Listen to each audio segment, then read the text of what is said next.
Hey again. So this week we're going to deal with the problem of evil. The problem of evil is probably the most well, it is the most enduring argument against the existence of the traditional God of the theist, right? An all good, all knowing, all powerful God. So we're going to look through uh, two different versions of that argument and talk about some replies to it. I'm going to start with a story. Um, so Kevin Carter, he was a professional photographer in the 1990s, right? In March 1993, he was on a trip to the Sudan with Red Cross, right? And he was, he was trying to capture a photo that would, that would sort of visually demonstrate, the poverty and the horror that he was seeing on these international development trips, right? And so they stop in this village. He's with Red Cross. They're giving out rice to people, in famine starved areas. And he sees this little girl, right? And she's crawling across the savannah towards this camp, right? She's a ways out, but the camp's within sight. And then he sees, while she's crawling across the ground, a vulture, sees her, sees that she's about to expire, and the vulture stops and waits, right?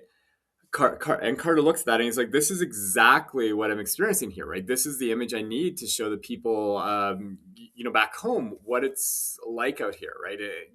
And how horrible this famine and starvation and is. So maybe people will care and understand." So he gets his equipment set up, right?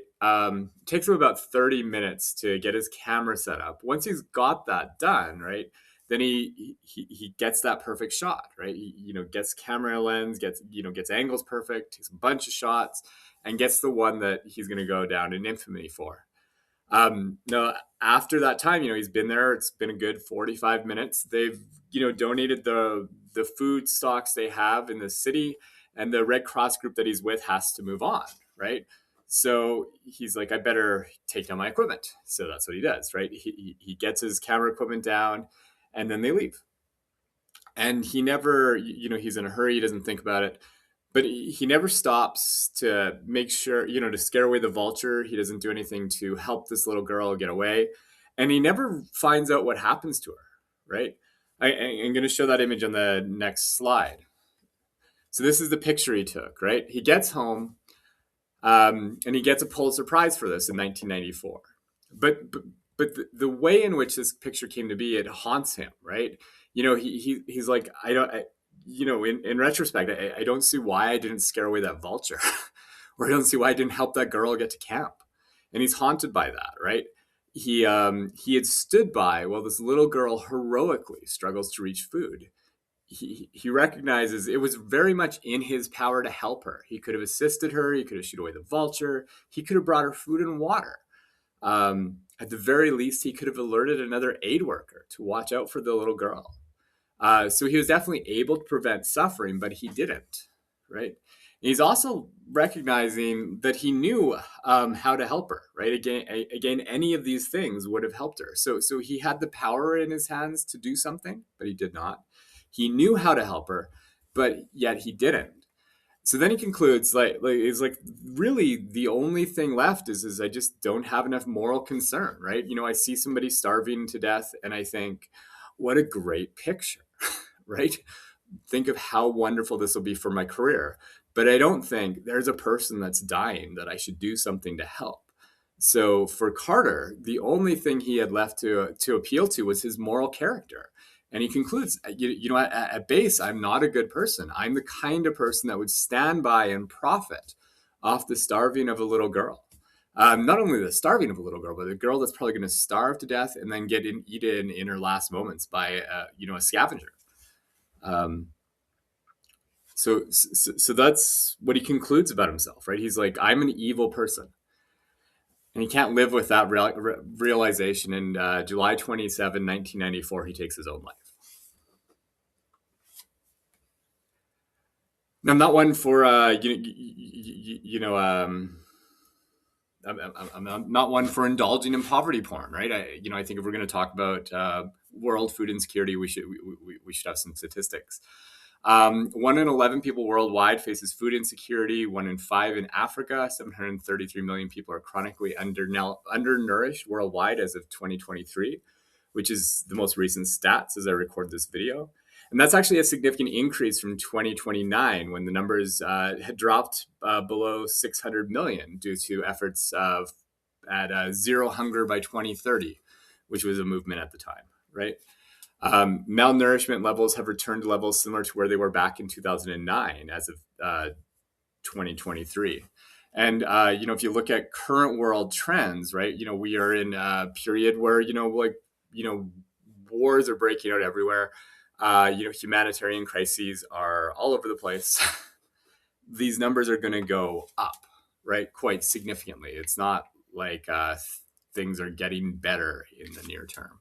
So that's the world we live in, right? Every day, millions of people every year, millions of people are starving to death, right? Vast majority of these people we can help. And a significant number of them are children, right? And you might ask, well, what does any of this have to do with God, right? Well, Carter's problem, right, is pretty much the problem of evil in a nutshell, right? Carter had the knowledge, he had the power, and to do something good in the world, right? He had the knowledge of how to help somebody. He knew he had the power to help somebody, but he didn't. So the only sort of thing that he can think of that explains why he didn't help somebody was because his character was bad, right? And that, in a nutshell, is the problem of evil, right? God is, in the theistic traditions, all powerful, all good, and all knowing, right?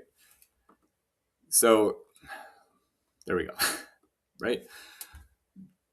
God has the power to do something about evil. God knows of any and all evils, right? God is all powerful. God is all knowing. And God is supposed to be all good, right? An all knowing thing would have the knowledge of any and all evils in the world. An all powerful thing would have the ability to eliminate any and all evils in the world that it was aware of. And an all good being would have the desire, right, to eliminate any and all evils that it could. And yet evil exists. That's the problem of evil, right? So those four statements look, at least on the surface, like they are logically inconsistent with each other, right? If God is all knowing, all powerful, and all good, there shouldn't be evil, but yet there's evil. So something here must be false, right? Right? And then this is just more carefully. If God is all knowing, God's aware of every evil and potential for evil in the world. If God's all powerful, God has the ability to prevent every evil. If God is all good, God would want to prevent any and all evils, and yet evil exists. Right? Now, there's two versions of this problem that we want to think about in this course. There's what we call the logical problem.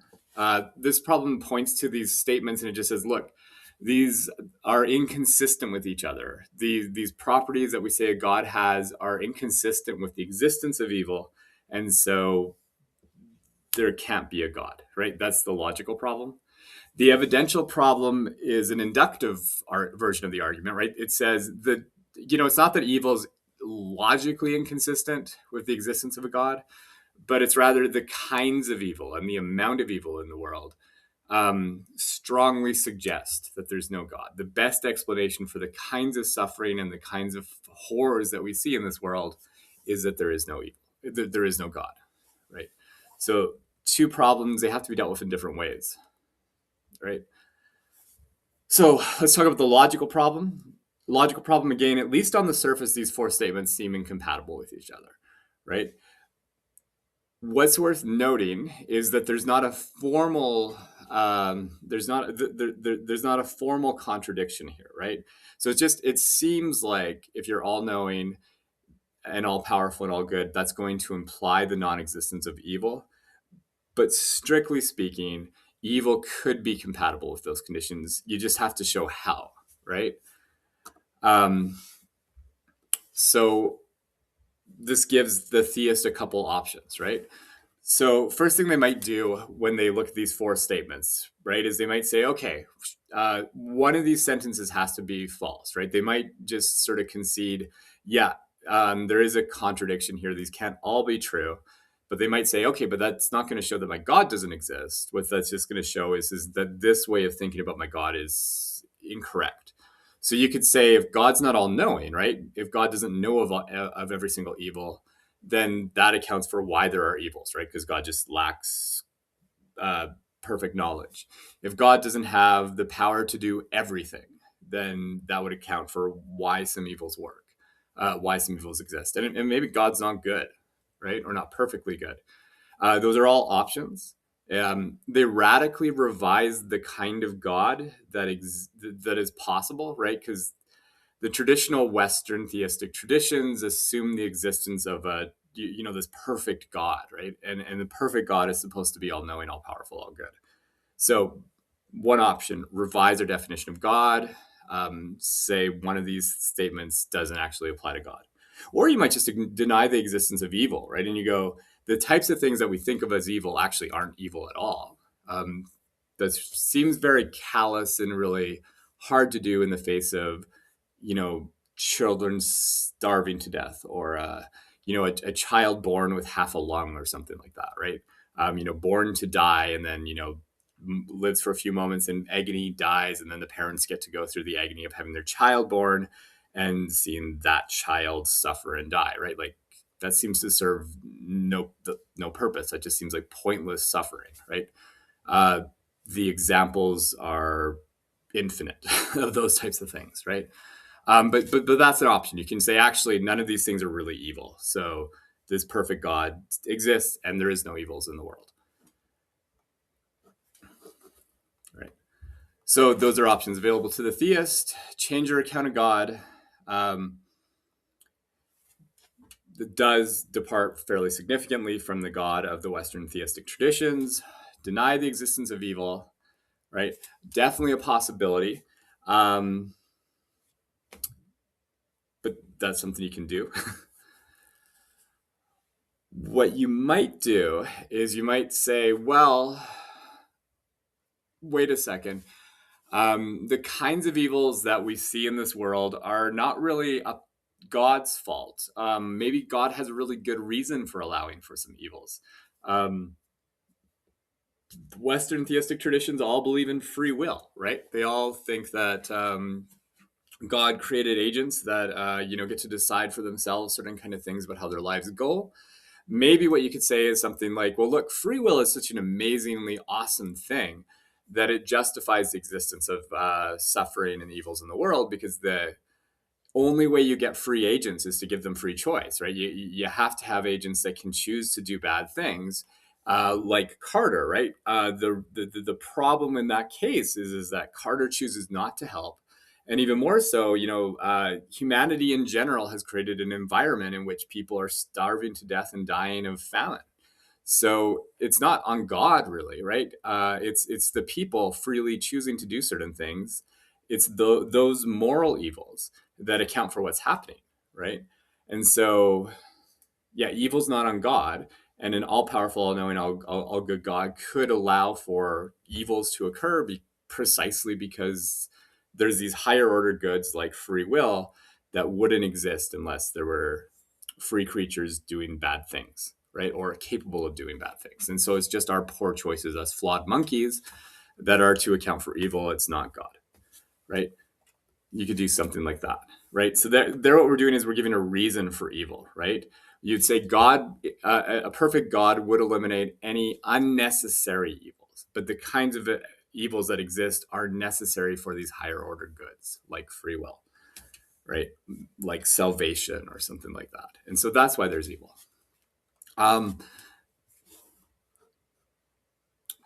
come back to that in a second. Another way you could sort of do the same sort of response is you could say, look, we live in the best of all possible worlds, right? So if you were a God and you were creating, and you were aware of every possible reality that could be created, this particular one, despite the evils, despite the suffering in it, is literally the best possible world logically.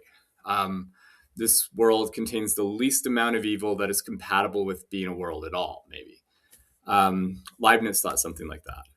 Or there's certain great goods, again, freedom's an example, compassion, salvation, charity, all these kind of these really sort of higher order moral goods that we might talk about.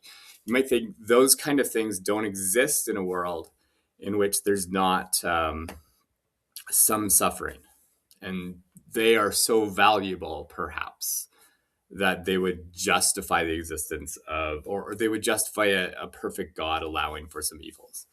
And I'll just let that be as plausible as you think it is, right? So it's us flawed monkeys, not a perfect God that's to blame for the evils of this world, is the claim. So best of possible worlds or free will, right? Two ways to account for the existence of evil without sort of diminishing God, perhaps. Now, there's a number of different ways you might reply to that. One obvious response is you might say, well, look, free will as a concept seems incoherent, or we live in a world in which there is no free will. You know, maybe it's reasonable to think that, you know, we are determined to do what we do, right? We are a product of the past and the laws of nature.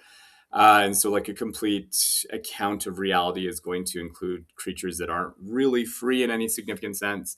You know, we talked about freedom a bit past couple of weeks. We'll talk about freedom next week. Maybe free will, like the kind of freedom required for genuine responsible action, doesn't actually exist. Maybe we're not the kinds of creatures that are free. And if that's the case, right, like, you know, you can't get God off the hook here by appealing to freedom, because you just say, look, freedom, we're humans aren't free creatures, right? And I mean, if you live in a world where it was created by a God and it's a perfect God that knows all things, you know, and is all powerful, right? Then it's intentionally choosing to create the world in which the humans do the horrible things that we do, right? So it's like God is in some way, you know, both causal and knowing of the things that we will do. There's ways around that, of course, but the thought is just trying to work out a notion of freedom that's compatible with the existence of this kind of all-powerful, perfect God. Really difficult, not impossible, but so there's one way people might respond there is, right, free will doesn't make sense, or free will doesn't actually exist, so that's not going to save this perfect God. Another way you might respond, right? You might say, okay, well, sure, free will is super cool. So is compassion. We want those kind of things, and so would a perfect God. But, a perfect God would only allow for the absolute minimal amount of suffering to get freedom. And surely you can have free agents that choose between goods and evils without having it be like the kind of catastrophic, horrendous evils that we think about when we think about like the Holocaust, or bombings of children in schools, or children starving to death, right? You might think like those kind of evils are so horrendous and so excessive that a God wouldn't allow for those if the God was perfect, and it doesn't need to have free creatures. All it needs is agents that are able to make choices between goods and evils. So maybe you're making a choice between a child stubbing its foot, right?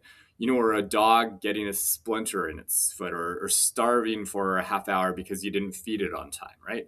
Like, so you could have these really minor inconvenience sort of evils that would allow for people to choose between good and evil without allowing for like the massive kind of evils. Or you could create creatures like us that are free to do whatever we want, but we are dispositionally built so that we won't choose to do evil things, right? It seems like there's lots of ways you could get freedom off the ground without building a world where the kinds of evils and the kinds of sufferings that we see all over the place are as prevalent as they are, right? So there's one reply. Surely a more perfect God, a more knowledgeable, more powerful God would have come up with better ways to both allow for whatever evil is necessary for freedom without creating a world with this extent of suffering or something like that. That's a reply. Again, think of that whatever you want. So that's a logical problem. Again, most standard sort of responses to the logical problem are to try to give these stories about why a perfect God would allow for evil, free will, and Leibniz's best of all possible worlds. Those seem to be the two most common replies to that argument. Another version of this problem of evil is what we call the evidential problem. So here we're not saying there's a formal logical contradiction between the properties of a perfect God and evil. It's rather the kinds of evils we see in this world are incompatible with the existence of a perfect God. Because of course a perfect God wouldn't allow for unnecessary evil. But there's a lot of suffering in this world that seems unnecessary. Right. And not all of it is accounted for by talking about human moral evils. A lot of it is sort of maybe design flaws, right? Or random luck or natural evils, says the evidential problem, right? So this kind of argument is more likely to appeal to things that can't be attributed to humans, right? Or at least not to free agents. So think about example I always like is, think about a lion eating a gazelle, right? So lions, track down gazelles and they eat them while they're alive, right? And they do that by ripping out their, their guts, right? So that they eat their intestines and their stomachs, and they eat them that way, right? So the lion will run down the gazelle, and then it'll eat the gazelle, and the gazelle will sit there for I don't know, a good half hour or something while the lion eats it, right? Just suffering the joy of being eaten alive. Lions are conscious creatures, right? And so are gazelles, right? Like the gazelle is at a minimum aware that it's suffering and it's experiencing all that suffering. And it's not like gazelles and lions are the types of agents we think of as moral agents that are freely choosing to do these things, right? It's if there's a God, the God built this world and it said, how I'd like things to be is I want a world in which I've got a bunch of, cats that live by killing other animals. And the way they're going to kill those animals isn't sort of going to be humane. They're not going to surprise them and shock them and, painlessly take them out. They're going to rip their chest open and then the animal is going to bleed out and suffer while they're being eaten alive. And that's the design I want in the world, right? The natural world is full of these kind of things, right? The evidential problem is saying, look, those kinds of sufferings in the world, those kinds of horrific things. You go to the movie we watched this week, right? It's just a film about plague, killing people, right? The world is full of suffering and societal collapse and people starving to death, people getting sick and people dying, right? And that's just the world we inhabit. And you might think, look, if that's the kind of world that we live in, that sure seems at odds with with something that would be intentionally created by an all-powerful, all-knowing, all-good God, right? Given these kinds of evils, the argument goes, it sure seems like there's not a God of that sort. Right? That's the evidential problem. Now, there's ways you might respond to that as well. At least one really common argument is what we call the soul-making defense, right? So again, just as people did this with the logical problem, you find some higher order good, some sort of good that justifies the evils that are there. Maybe you could do the same type of thing with the evidential argument, right? So you might say, hey, look, you're right. This world sucks. This world's horrible. There's lots of pointless suffering. There's lots of good things in it as well, but you're right. There's lots of stuff that just, if we were building a world, we would have done better. But this world's not supposed to be nice. This world is kind of supposed to be horrible. Look at any of the theistic traditions, right? They all say that this world is a preparatory place, right? This is a place where our souls are being forged, for lack of a better phrase, right? We are being prepared for an afterlife. Right? We are prepared to, we are being forged to be worthy of heaven or worthy of communion with God or something like that. So the reason your kid is born stillborn is because this world is supposed to be horrible. It's a place to temper your soul so you're worthy of the divine. That's the soul-making defense, right? Yeah, you're right. This world sucks. This world's unbelievably bad in some ways. There's these horrendous evils that are, are the kinds of things where you might think it's better to have not been born than to have suffered these. But nonetheless, the reason those things exist is because they are preparatory for something greater. And so you suffer through those so that you can be better so that you can have an afterlife in communion with God, something like that. So that's a really common way to reply to those. And again, well, you can think that's as plausible as you want. So that's the problem of evil in a nutshell. Lots more we could say. Talk about free will next week.